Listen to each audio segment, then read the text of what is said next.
Halo pemirsa, kita jumpa lagi di episode 22.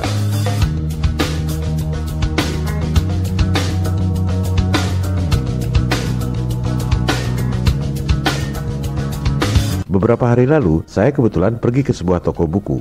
Di bagian Social Sciences, saya tertarik pada sebuah buku berjudul Indonesia dalam Rekayasa Kehidupan. Di covernya terlihat ilustrasi gambar gurita mencengkeram bumi dan Indonesia. Saya menduga gurita ini adalah simbol dari sistem yang zolim yang mencengkeram seluruh dunia. Gurita tersebut memiliki 8 kaki atau tentakel, mungkin simbol dari 8 penjuru angin.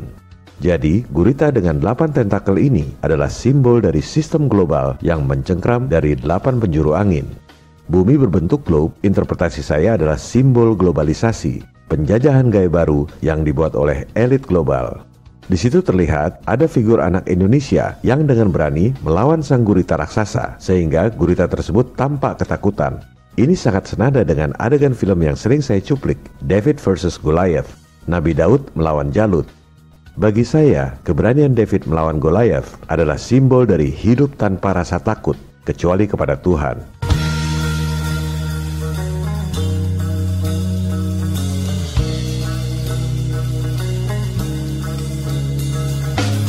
Di dada anak Indonesia itu ada huruf N, mungkin maksudnya Nusantara, atau tepatnya Nuswantara. Nu artinya makhluk, Swa artinya mandiri, Anta artinya menuju, Ra artinya Tuhan. Jadi, Nuswantara itu maknanya adalah manusia mandiri menuju fitrahnya sebagai makhluk ciptaan Tuhan.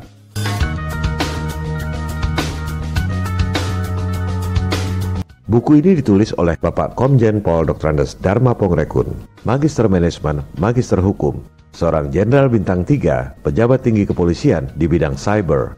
Propaganda yang dilakukan adalah propaganda ketakutan. Itu berlangsung di seluruh dunia. Dan propaganda ketakutan adalah caranya iblis. Pada episode ini, kita akan bahas esensi buku Indonesia dalam Rekayasa Kehidupan, di mana banyak hal yang sejalan dan satu pemikiran dengan serial video kita selama ini. Resensi buku ini dibuat atas inisiatif saya sendiri, karena meyakini bahwa buku ini sangat penting dibaca dan dipahami oleh kita semua, anak-anak bangsa. Semua komentar di video ini adalah analisis dan interpretasi saya berdasarkan fakta-fakta dan data-data yang saya miliki. Mohon maaf kepada Pak Jenderal jika terdapat kesalahan penafsiran atau hal-hal yang kurang berkenan pada video ini.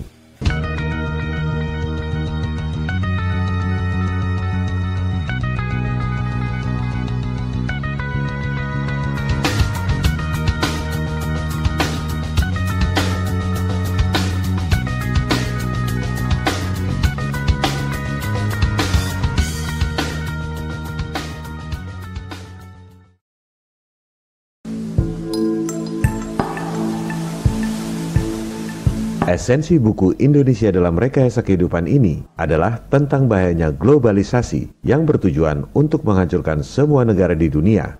Globalisasi ini dalam istilah saya adalah konspirasi global. Misi dari globalisasi adalah penyatuan sistem dunia yang biasa kita sebut dengan istilah One World Government. Visi dari globalisasi adalah total control. Seluruh umat manusia di dunia dikontrol secara total dalam sebuah tatanan dunia baru yang diktator dan otoriter. New World Order. Di atas globalisasi ini ada suprasistem, yaitu life engineering, rekayasa kehidupan. Istilah ini tak ada di internet. Melihat latar belakang penulis yang pernah jadi penyidik di Bareskrim, dan ketika video ini dibuat, beliau adalah seorang pejabat tinggi kepolisian di bidang cyber. Sangat mungkin Pak Jenderal memperoleh berbagai informasi dari sumber-sumber yang tak bisa kita akses. Rekayasa kehidupan ini bertujuan merubah makna dan perilaku hidup umat manusia. Anda akan dibikin jadi seperti barang atau binatang.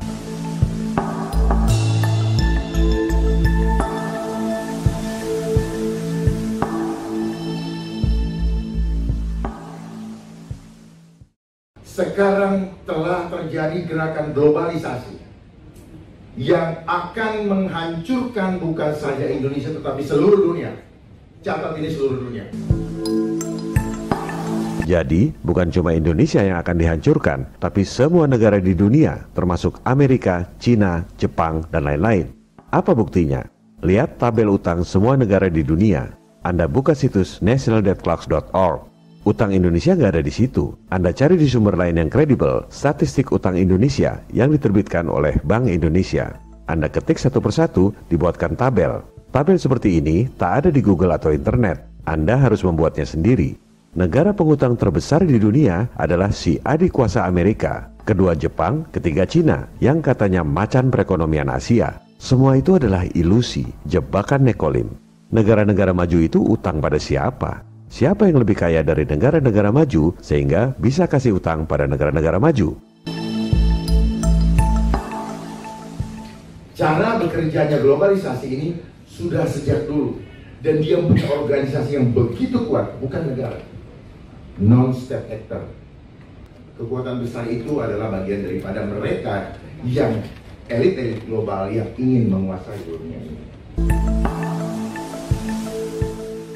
Indonesia utangnya kelihatan kecil dibanding Amerika, Jepang, dan Cina.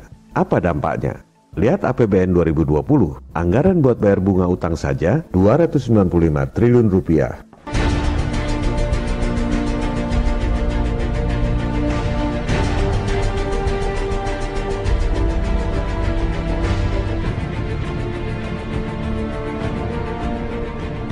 Yang bayar siapa? Anda yang bayar, lewat pajak. Anda kerja, dipotong pajak PPH. Beli makanan, Anda bayar PPN. Jual beli tanah, si pembeli kena pajak, si penjual juga kena pajak. Inilah penjajahan gaya baru. Kelihatannya Anda merdeka, padahal Anda diperas oleh mereka. Gak sadar lagi. Silakan Anda pemilu, silakan Anda pilpres, silakan berantem cebong versus kampret. Tetap aja, Anda kerja banting tulang, bayar pajak, buat bayar utang pada para bankir asing yang kaya raya. Jadi globalisasi adalah sistem. Di atas globalisasi ada suprasistem. Sistemnya untuk apa? Untuk menyamakan sistem seluruh dunia. Dan mereka standarkan. Segala literatur, apapun yang kita pegang sekarang, sepanjang itu ngambil dari luar, itu adalah cara mereka memanipulasi kita punya konsep berbeda. Tujuannya cuma satu, totally control. Globalisasi sistem, di atas globalisasi ada yang namanya suprasistem yang mereka tidak pernah munculkan, cari di Google tidak akan dapat. Karena memang disembunyikan. Ini adalah rencana terakhir. Adalah apa? Life engineering. Coba boleh dicatat, tidak ada. Di situ hanya social engineering. Jadi life engineering, kenapa? Hidupan kita pribadi ini yang akan di-engineer. Kenapa? Kita bukan barang, tetapi mereka mau bikin kita seperti barang. Jadi ujung-ujungnya adalah life engineering. Seperti apa life engineering? Semua kehidupan kita mau dikontrol. Perilaku kita berubah menjadi manusia yang tidak lagi menjadi manusia yang sejati atau makhluk luhur akhlaknya, tetapi kita akan dibuat seperti robot. Tidak punya cipta, tidak punya karsa, tidak punya rasa. Kenapa? Kita akan di-lock dengan sistem. Jadi gak bisa keluar dari sistem. Dan satu saat ini akan dipasang chipnya di badan kita. Itu pasti.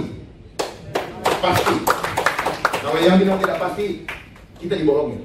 Pasti itu. Ya, saya mengajak kita untuk melihat ke depan. Karena kalau kita melihat ke depan, kita tahu apa yang akan terjadi di sana.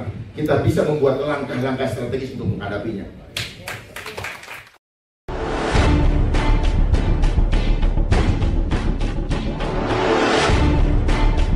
Program dari globalisasi adalah money, power, dan control population. Dengan menguasai moneter dan bisnis global, memiliki banyak uang digunakan untuk menciptakan kekuasaan di atas negara-negara di seluruh dunia yang kemudian digunakan untuk mengontrol penduduk dunia. Program Money, Power, dan Control Population dijalankan dengan strategi yang terstruktur, sistematis, dan masif.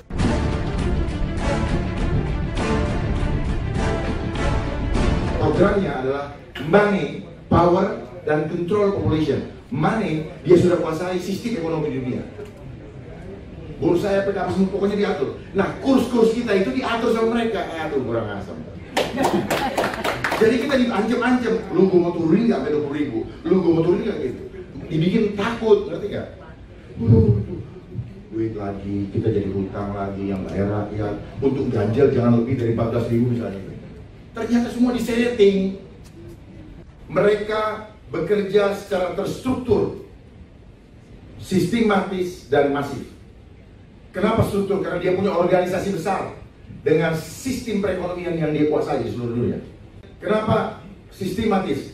Karena mereka bergerak begitu halus, step by stepnya, jelas, pelan-pelan, dan kita terhipnotis untuk ikut menerimanya. Konspirasi global yang bergerak secara halus, sehingga orang sedunia tidak menyadarinya. Pernyataan ini senada dengan pernyataan Presiden John F. Kennedy tentang konspirasi tersembunyi yang merugikan umat manusia sedunia. Bagi yang mengatakan konspirasi adalah teori, harap pasang telinga yang baik untuk mendengar pernyataan Presiden John F. Kennedy. For we are opposed around the world by a monolithic and ruthless conspiracy that relies primarily on covert means for expanding its sphere of influence.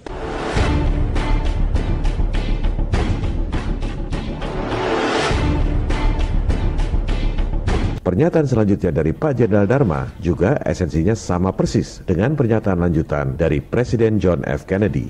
Kemudian masif, karena mereka semua bergerak di seluruh dunia, di dalam seluruh sendi kehidupan, tidak ada yang lolos. Modus operandi yang sama juga dijelaskan oleh Presiden John F. Kennedy.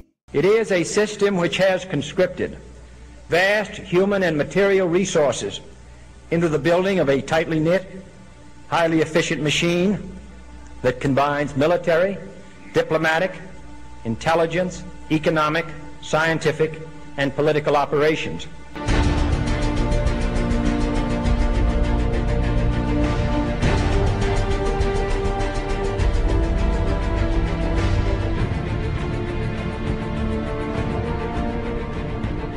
Kunci sukses elit global menguasai dunia adalah lewat program money. Caranya dengan menguasai bank-bank sentral di dunia. Bank sentral adalah lembaga yang punya hak monopoli mengedarkan uang di suatu negara. Bank sentral di negara-negara maju adalah swasta. Bank sentral modern pertama di dunia, Wissel Bank of Amsterdam, didirikan tahun 1609 milik swasta. Bank of England didirikan tahun 1694 juga swasta. Bank of France didirikan tahun 1716 swasta juga. Waktu itu belum ada elit global. Rothschild mulai berkiprah tahun 1769. Ia kemudian sukses mengakuisisi bank-bank sentral swasta yang sudah ada di Eropa. Dari situlah elit global memiliki kekayaan yang luar biasa. Kenapa? Karena mereka punya hak monopoli untuk mengedarkan uang dengan modal dengkul. Pasca 1945, sistem moneter global ini diterapkan secara terstruktur, melibatkan organisasi besar seperti World Bank, IMF, dan lain-lain. Kemudian dilakukan secara sistematis. Mereka ajarkan sistem yang zolim ini di semua sekolah di seluruh dunia, sehingga semua sarjana ekonomi, semua doktor, semua profesor menganggap sistem yang zolim ini adalah sistem yang benar. Dan elit global melakukan ini secara masif, diterapkan di semua negara di dunia. Dengan underball-nya bergerak secara masif, tujuannya cuma satu, totally control.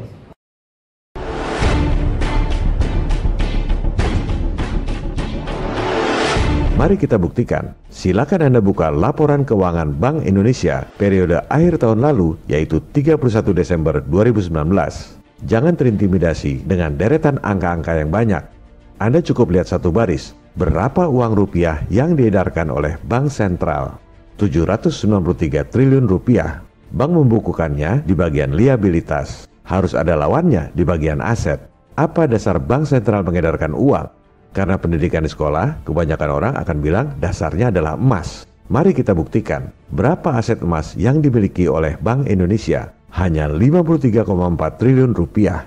Omong kosong kalau dibilang nyetak duit dasarnya emas. Itu aset emasnya 0 rupiah pun tetap saja bisa mengedarkan uang 793 triliun rupiah. Lantas, apa dasarnya? Lihat baris di bawahnya. Dasar untuk menerbitkan uang adalah surat berharga alias bond, cash bond. The name's Bond. James Bond. Jumlahnya 2.000 triliun rupiah, surat utang tanpa jaminan.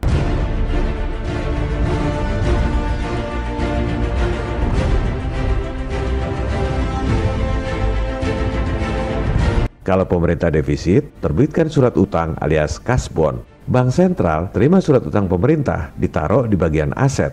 Misalnya, bond 1 triliun rupiah dicatat di bagian aset. Di bagian liabilitasnya, bank sentral terbitkan uang 1 triliun rupiah. Neracanya balance, secara akunting tak ada yang salah. Tapi, secara prinsip, rakyat selama 7 turunan terus dipajaki tinggi untuk bayar utang negara yang tak akan pernah lunas. Padahal, semua utang itu diberikan dengan modal dengkul. Inilah contoh program money yang dilakukan dengan strategi terstruktur, sistematis, dan masif. Dan ini bukan cuma terjadi di Indonesia, di Amerika juga sama. Silakan Anda lihat laporan keuangan Bank Sentral Amerika, Federal Reserve Bank. Uang dolar yang diterbitkan oleh Fed 1,7 triliun dolar. Emasnya cuma 11 miliar dolar. Surat utangnya di bagian aset 2,4 triliun dolar. Nyetak dolar modal dengkul. Makanya jangan heran kalau para bankir elit ini bisa biayai kedua pihak yang sedang berperang. Dulu, waktu Inggris lawan Prancis, dua-duanya didanai oleh Rothschild lewat bank sentral masing-masing. Negara Inggris dan Prancis perlu duit buat perang, harus ngutang dan terbitkan bond. Bank sentral swasta terima bond di bagian aset, lalu terbitkan duit di bagian liabilitas. Modal dengkul. Begitu juga Perang Dunia I, Perang Dunia II, dan sampai sekarang dana utang akibat COVID. Semua modal dengkul.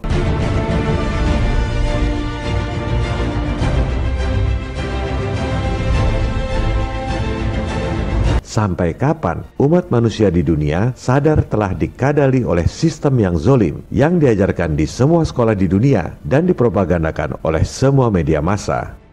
Propaganda ketakutan, apa itu? Itu 9/11 itu propaganda, ISIS itu propaganda. Dan teroris yang ada di dunia juga propagandanya mereka. Dan mereka gunakan itu dan ada yang dibayar. Di setting, ada yang memainkan.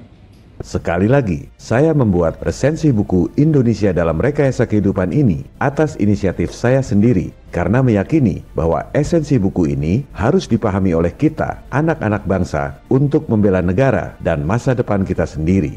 Besar hati kita melihat ada seorang pemimpin yang berani menentang kezaliman global untuk membela rakyat. Semoga makin banyak para pemimpin kita yang berkualitas seperti Jenderal Bintang 3 ini, Bapak Dharma Pongrekun.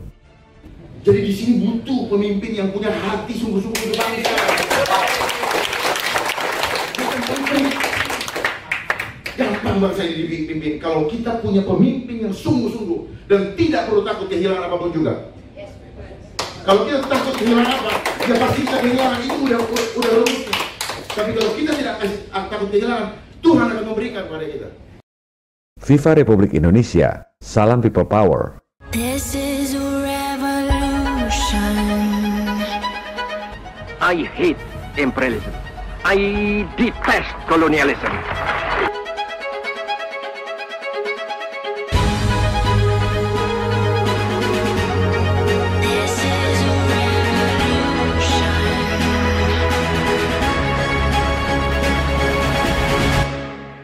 This is a revolution. Jangan berhenti, revolusimu